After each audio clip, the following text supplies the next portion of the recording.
અહંકાર સાથે જ્ઞાનદાન સ્વીકારવાથી શું પરિણામ મળે? મજબૂર માણસને આપણે દાન કરીએ ત્યારે કેવી સમજણ રાખવી? પ્રશ્નના જવાબ માટે સાંભળો સાગર કથા 27 મે 2024 અમૃત બિંદુ। વક્તા પરમ પૂજ્ય સદગુરુ શ્રી રામકૃષ્ણદાસજી સ્વામી।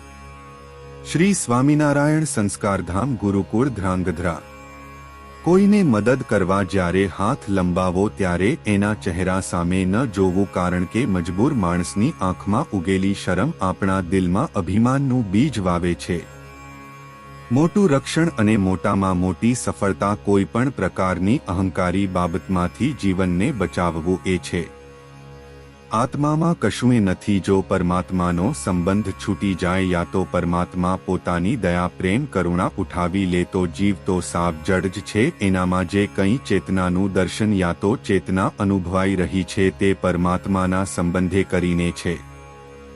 શા માટે આપણે કોઈ માણસના મજબૂર ચહેરા સામે જોઈએ, એના દિલ સામું જોવું જોઈએ અને મદદ કરે છે એની કરતાં મદદ લેનાર ખરેખર શ્રેષ્ઠ છે એમ માનવું જોઈએ।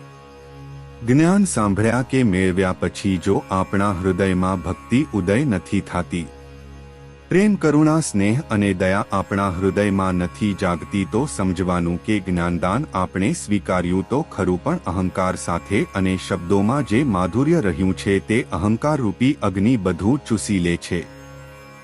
અહંકાર કોઈ પણ બાબતનો હોય તે બહુ શોષણ કરે છે। આત્મામાં રહેલા જે કંઈ સદ્ગુણો છે એને પણ શોષી જાય છે અને પછી જીવ સાવ શુષ્ક થઈ જાય છે। આપણે મહાપુરુષોના જ્યારે દર્શન કરીએ ત્યારે એનામાં પ્રેમ કરુણા દયા સ્નેહ ભક્તિ પરોપકાર ભાવ બધું તમે જુઓ તો આપણને નિત્રતું દેખાય, કારણ કે આ બધા જે કંઈ દોષો છે તેને મહાપુરુષે સાવ ઝીરો કરી નાખ્યા, બાળીને ખાખ કરી નાખ્યા। એકદમ નિર્દોષ જીવન મહાપુરુષના હતા। આટલી બધી શક્તિ હોવા છતાં તેને સ્વપ્નમાંય કોઈ બાબતનો અહંકાર નહોતો ઉઠતો।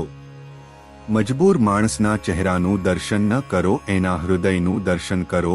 હૃદયનું દર્શન કરશો ને તો તમને એમાં ઠાકોરજીના દર્શન થશે। મારો ઠાકોરજી મારી પાસે સામે ચાલી માંગવા આવ્યો છે, મને કૃતાર્થ કરવા, મને વિકારથી મુક્ત કરવા માટે એનું આપેલું એ માંગે છે અને મારો ઠાકોરજી મારી સામે હાથ લંબાવે છે એમ દર્શન થશે।